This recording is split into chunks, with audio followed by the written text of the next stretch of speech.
Alright, I'm just gonna jump into the questions I was asked, and I'm gonna be adding in some miscellaneous details at the end. I feel like I haven't explained certain aspects of Fatalis, so I'd like to explain some of those details for future reference. For now, let's get on to the questions. Question number 1. Why did Vivica join law enforcement? She is heartless, why would she want to help people? Yes. Vivica's being in law enforcement seems kind of confusing.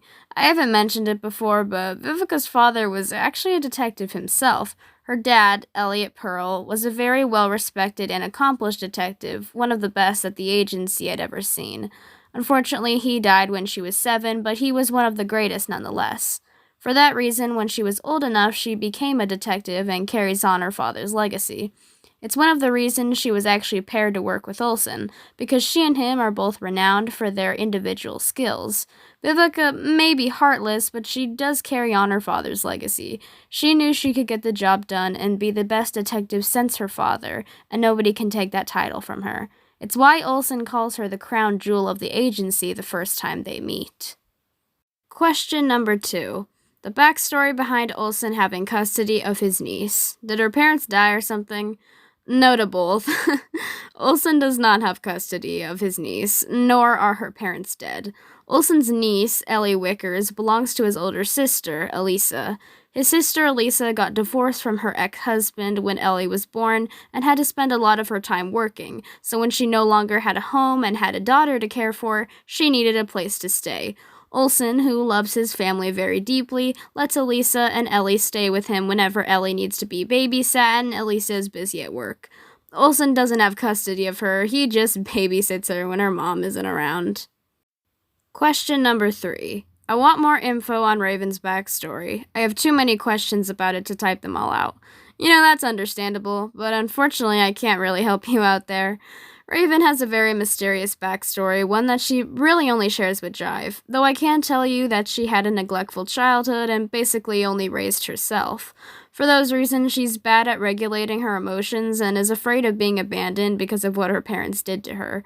Raven also suffers from anemia, a condition in which she doesn't have enough blood, meaning she had a lot of long, painful doctor's visits and is very prone to injury. It's part of the reason Jive is so protective of her, because Raven is too physically weak to protect herself. Question number 4. What is the city, I can't remember the name, like? Is it riddled with crime? Just kind of a summary of what the city is like.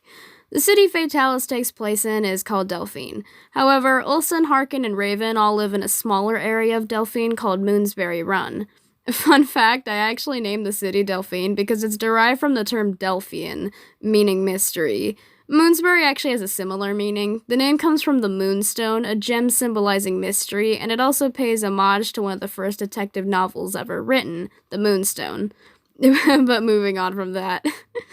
Delphine is one of the most crime-ridden cities in the world. It is not uncommon to see fistfights and people half dead or passed out in the streets on your way to work. Delphine's crime rates are actually the whole reason why detectives are paired to work together to begin with. So many detectives were being murdered on the regular that the detective agency the Fatalis characters work for puts them in groups of 2 for better protection. In other words, the detectives are paired to work together to solve and deal with more crimes coming in, and to protect each other from being brutally murdered. It's the same reason why Harkin and Thatcher work the night shift at the detective agency. So many people have tried to shoot and kill detectives when they're working in the building. The police officers are constantly on guard outside of it. It's almost comical, the amount of crime in Delphine. Question number 5. Who is the top? Referring to Harkin and Olsen's relationship. Well, I'll have Olsen answer that question for himself. Man, we're getting spicy with some of these. Question number 6. What are the Fatalis characters' zodiac signs? Okay, so I'm a loser, as we all know, and I have a special interest in astrology, so I actually lined up my characters' zodiacs to fit their birthdays. Shoot me. Anyways, Raven's birthday is September 27th, making her a Libra, and Jive's birthday is October 19th, which also makes her a Libra. No wonder they're besties. Vivica's birthday is April 7th, making her an Aries, which is honestly so fitting. Aries are known for being assertive, well-organized, and ambitious, quick to anger, and impatient, and Vivica is absolutely all of those things. Olsen's birthday is November 5th, making him a Scorpio, because he is just so much of a Scorpio. Olsen is loosely based off of Frank Iero of My Chemical Romance because I'm a nerd who deserves to die, and Frank is also a Scorpio. Scorpios are bold, cunning, savvy, assertive, and rather determined. I've always thought of Scorpios as the most dramatic zodiac, so if one character was going to be a Scorpio, it's Olsen. Harkin's birthday is January 14th, making him a Capricorn, a zodiac known for being calm, organized, practical, sensitive, and timid. Harkin's zodiac sign calls him out so much it's hilarious. Also, this isn't related to Harkin, but if you look at the star chart for zodiacs, typically the ones farthest from each other are the ones who don't get along. Look at any star chart and the Scorpio, Olsen, and Aries, Vivica, are on the opposite sides of each other. No wonder they hate each other so much. It makes sense for Harkin and Olsen to be the little lovebirds they are, since the Capricorn and Scorpio are only separated by one zodiac. Plus, Capricorns are earth signs, meaning that they are able to stabilize and take care of water signs. And guess what Olsen is? A water sign. They're made for each other. P.S. Scorpios are known for being overly sexual and flirtatious. Question number 7. What are the families of the Fatalis characters, and will they ever show up in the story? Well, you don't meet majority of the characters' families, but they do have them. Jeb and Raven's families are mostly ambiguous, but the others aren't. Vivica has a dead father, Elliot, but her mother, Anastasia Pearl, is very alive. Besides that, Vivica doesn't have any siblings. Olsen's family is pretty big, and you do get to meet a few of them. Olsen's parents, Devin and Louisa, are both alive, and besides them, Olsen is the middle child with 4 siblings.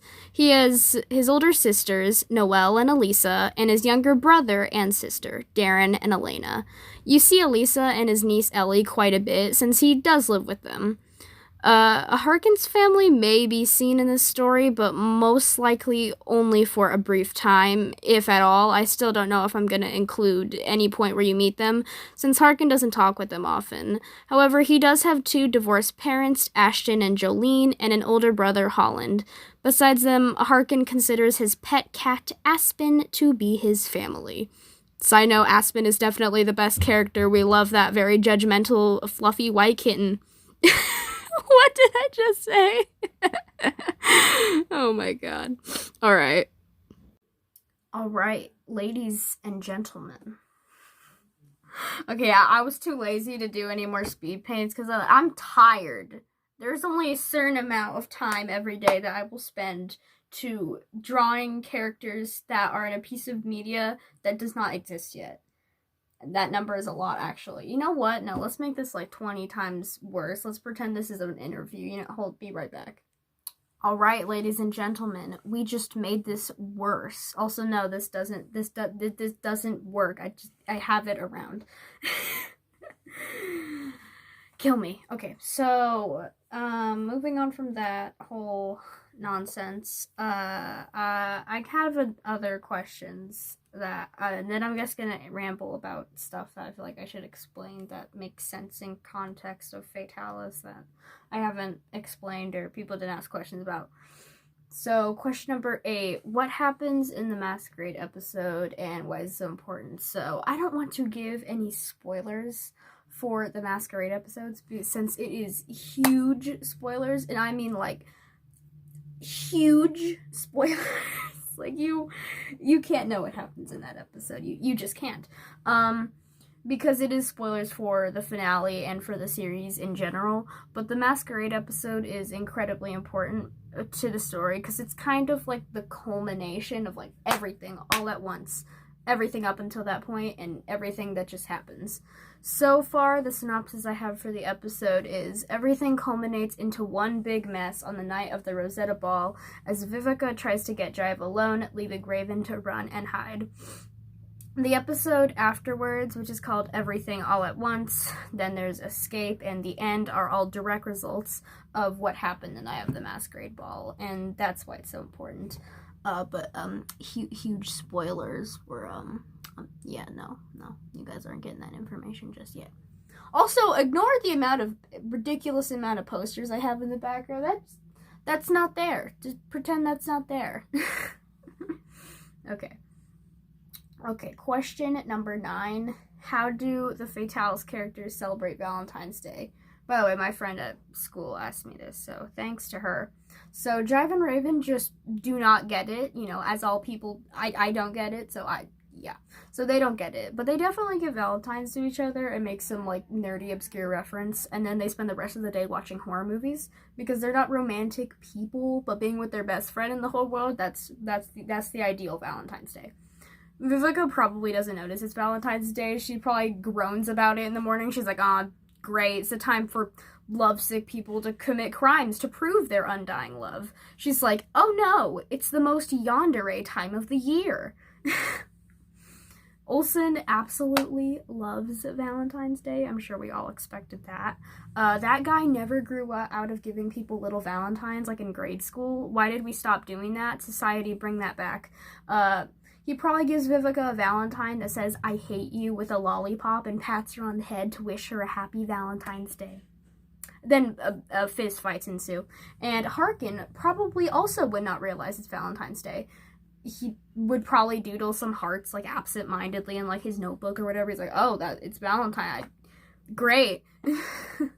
He probably thinks nothing of it, but he brings himself to make a small, probably, like, anonymous Valentine for Olsen and slip it onto his desk, and Olsen has no idea who it's from. But he's definitely been worried about seeing Harkin, also known as the guy he might have a bit of a crush on him. So he's like, great, I'm gonna act like an idiot if I see him today. So that's how I imagine it would go. Okay, yeah, now it's time to explain random stuff. We're going unscripted for this because I don't care, man. I don't care anymore. So we're going unscripted. Woohoo. Okay, so I just wanted to say I'm glad that people seem to like this dumb story, even if it's, like, literally, like, 4 people I know, which is okay then. But yeah, really quickly I wanted to go over character inspirations, just because I've had them in my brain the whole time. So some character inspiration. Jive and Raven don't have any, just they're based off of me and a real person. This is our stupid detective AU that has somehow become a full-blown story, so yeah.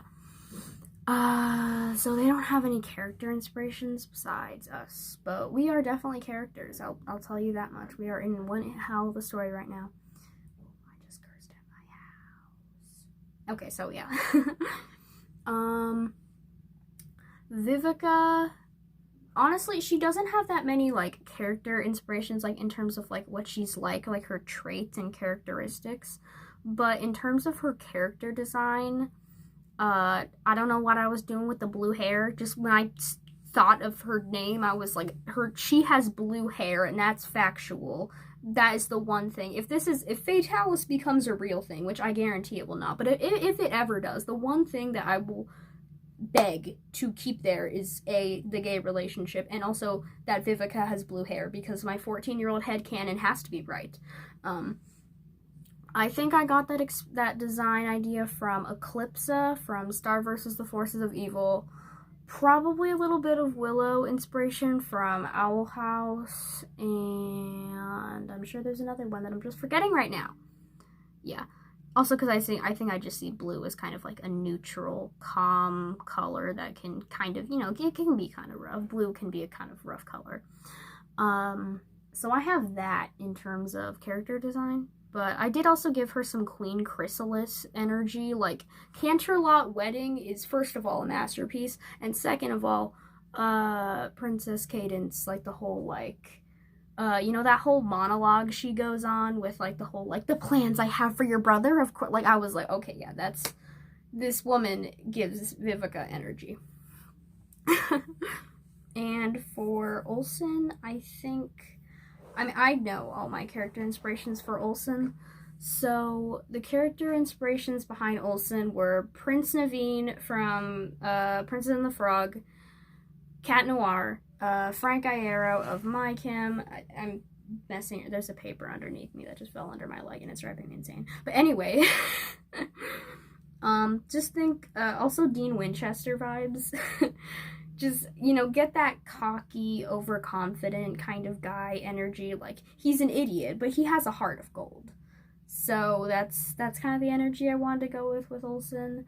I think his character design was partially inspired by Sultan sketches on YouTube and a bit of Frank. Like I said, I kind of based him off of how he looks. And then Harkin, honestly, his main character inspiration is like Sam Winchester and probably a bit of Hades and Persephone from Lore Olympus. Also, the song Stalker's Tango. I know I played it already, but like that's just the song. Like, I was listening to that song when I was trying to write his character, and I was like, inspiration is there. He's not a stalker. Don't worry, he's fine. But still, and he just needs to serve as this kind of calm level, timid character. I mean, this boy has some anger issues. He has a sense of wrath. He just doesn't express it very often, even though he is a police officer, and it's a whole situation. But yeah, those are my main character inspirations.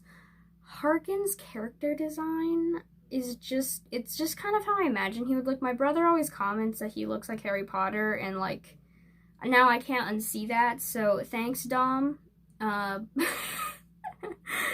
But yeah, I guess Harry Potter inspiration there. I just kind of wanted to go for a sort of nerdy, sweet character kind of look, because that's kind of what he comes off as, even though this boy has a genuine sense of wrath. I promise you that much. So yeah, I'm having a good time writing Fatalis so far. It's a dumb story, but we're having a good time today, boys.